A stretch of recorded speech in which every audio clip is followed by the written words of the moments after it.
ಇನ್ನು ಅದು 100 ವರ್ಷ ಬದುಕಬೇಕು. ಇನ್ನು ಜೀವನನೇ ನೋಡಿಲ್ಲ ಸರ್. ಎಷ್ಟು ಚಾಲೆಂಜ್ಗಳನ್ನ ಫೇಸ್ ಮಾಡಬೇಕು, ಎಲ್ಲಾನು ಕಲ್ತ್ಕೋಬೇಕು ಡಾಕ್ಟರ್. ಈ ಭೂಮಿ ಮೇಲೆ ಬಂದಿದ್ದಕ್ಕೆ ಏನೋ ಒಂದ್ ಮಾಡ್ಬೇಕು ಅಲ್ವಾ sir? Please sir, please doctor, ಆ ಮಗುನ ಬದುಕಿಸ್ಬಿಡಿ. ಆಪರೇಷನ್ ಮಾತ್ರ ನಿಲ್ಲಿಸ್ಬೇಡಿ. ನಿಮ್ಮ ಕೈ ಮುಗಿತೀನಿ ಡಾಕ್ಟರ್, ಪ್ಲೀಸ್ ಡಾಕ್ಟರ್. ಸರ್, ನಿಮ್ಗೆ ಎಷ್ಟು ದುಡ್ಡು ಬೇಕಾದ್ರೂ ಕೊಡ್ತೀನಿ ಸರ್. ನಿಮ್ಗೆ ಏನ್ ಬೇಕೋ ಅದನ್ನ ಕೊಡ್ತೀನಿ ಸರ್. ಪ್ಲೀಸ್ ಸರ್, ಆಪರೇಷನ್ ಮಾತ್ರ ನಿಲ್ಲಿಸ್ಬೇಡಿ sir, please sir. Please doctor. Doctor, ನಿಮ್ ಕಾಲ್ ಹಿಡ್ಕೋತೇನೆ, ಮಗುಗೆ ಪ್ರಾಣ ಭಿಕ್ಷೆ ಕೊಡಿ doctor, please doctor. Please doctor, please. Operation ನಿಂತೋಗಿದೆ ಅಂತ ನಿಮ್ಗೆ ಯಾರು ಹೇಳಿದ್ರು? ಆಪರೇಷನ್ ನಿಂತಿಲ್ಲ, ಒಳಗಡೆ ನಡೀತಾನೆ ಇದೆ.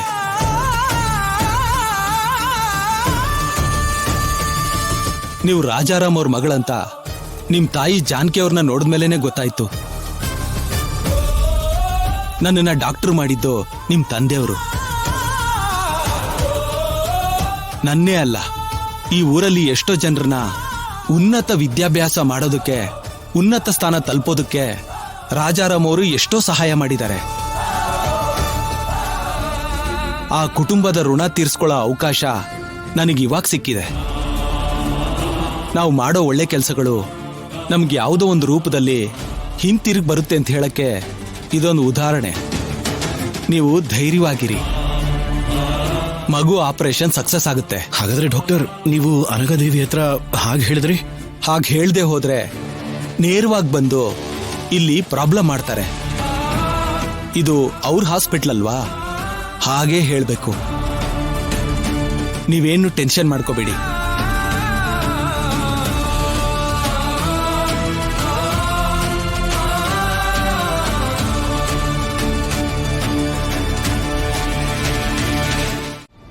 ಅಮ್ಮ, ಈ 3ನೇ ರೌಂಡ್ ತುಂಬಾ ಇಂಪಾರ್ಟೆಂಟ್. ಇಲ್ಲಿ ತಪ್ಪು ಮಾಡಿದ್ರೆ ನಾವು ಖಂಡಿತ ಸೋಲ್ತೀವಿ. ಇಲ್ಲಿವರೆಗೂ ಮಾಡಿದ್ದೆಲ್ಲ ವೇಸ್ಟ್ ಆಗಿ ಹೋಗುತ್ತೆ. ಈ ರೌಂಡ್ ಕೂಡ ನಾವೇ ಗೆಲ್ಬೇಕು. ಮೇಘ, ಗೆಲ್ಲೋದು ಅನ್ನೋದು ಅದೃಷ್ಟದ ಮೇಲೆ ಆಧಾರವಾಗಿರಲ್ಲ, ಬುದ್ಧಿವಂತಿಕೆ ಮೇಲೆ ಆಧಾರವಾಗಿರತ್ತೆ. ನಾವ್ ಗೆಲ್ಬೇಕು ಅಂದ್ರೆ ಅವರು ಸೋಲ್ಬೇಕಾಗಿರೋದೇ, ಸೋಲ್ತಾರೆ ಕೂಡ. Just wait and see. ಏನ್ ಪ್ಲಾನ್ ಮಾಡಿದ್ಯಾ ಅಮ್ಮ?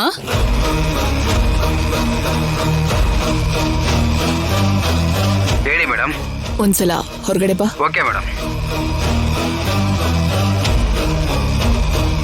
ಮೇಡಮ್ ಹೇಳಿ. ನಾನು ಹೇಳೋದನ್ನ ಸರಿಯಾಗಿ ಕೇಳಿಸ್ಕೊ.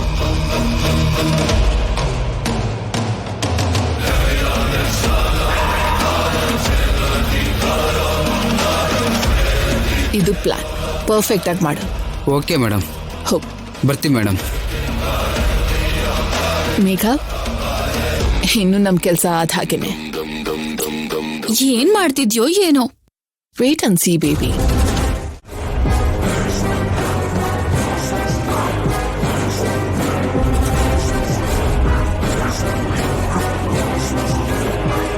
ಮೊದಲನೇದಾಗಿ ಸ್ಟೇಜ್ ಮೇಲೆ ಬರ್ಬೇಕಾಗಿ ಅನಘಾದೇವಿ ಅವರನ್ನ ಕೇಳ್ಕೊಂತಾ ಇದ್ದೀನಿ.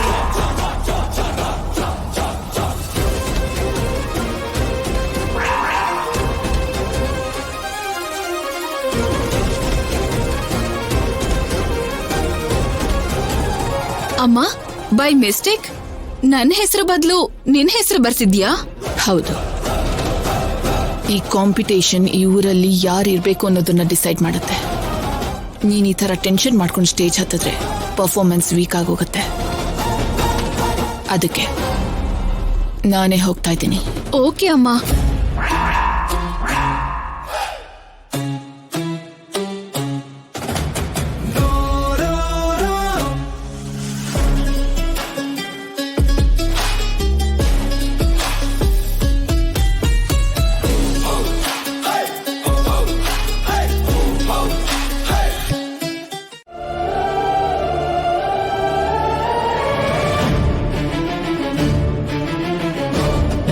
ಡಾಕ್ಟರ್,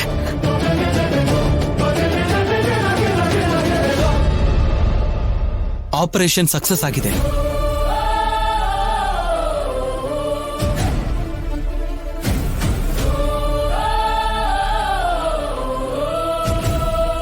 ನೀವು ನನಗೆ ದೇವ್ರ ತರ ಕಾಣಿಸ್ತಾ ಇದ್ದೀರಾ ಡಾಕ್ಟರ್.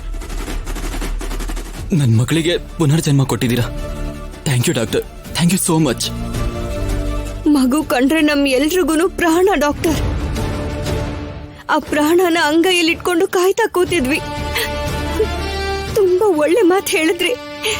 ನಿಮ್ ಹೆಲ್ಪನ್ ಯಾವತ್ತೂ ಮರೆಯೋದಿಲ್ಲ. Thank you so much. Thank you doctor. It's okay doctor.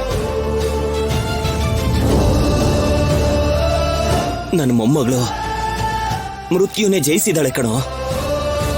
ಸಾವಿನ ಜೊತೆ ಹೋರಾಡಿ ಗೆದ್ದಿದ್ದಾಳೆ. ಅವಳು ನನ್ನ ಮೊಮ್ಮಗಳು ಕಣೋ. ಏನ್ ಹಾಗೆ ನೋಡ್ತಿದ್ಯಾ? ಆಪರೇಷನ್ ಸಕ್ಸಸ್ ಆಗಿರೋದು ನಿನ್ ಮಗಳಿಗೇನೆ. ಕನಿಷ್ಠ ಪಕ್ಷ ಸಂತೋಷವಾಗಿರೋ ತರ ಆಕ್ಟ್ ಆದ್ರೂ ಮಾಡು. ನನ್ ಸೊಸೆ ಸಂತೋಷವಾಗೇ ಇದ್ದಾಳೆ. ನೀವೇನು ಒತ್ತಿ ಒತ್ತಿ ಹೇಳೋ ಅವಶ್ಯಕತೆ ಇಲ್ಲ. ಅರ್ಥ ಆಗ್ತಿದೆ. ನಾನು ಕೈ ಮುಗಿದು ಬೇಡ್ಕೋಬೇಕಾಗಿರೋ ದೇವತೆ ಯಾರಾದ್ರೂ ಇದ್ದಾರೆ ಅಂದ್ರೆ ಅದು ನೀವು ಮಾತ್ರ. ಅದಕ್ಕೆ ಪ್ರಶಾಂತ್, ಏನಿದು?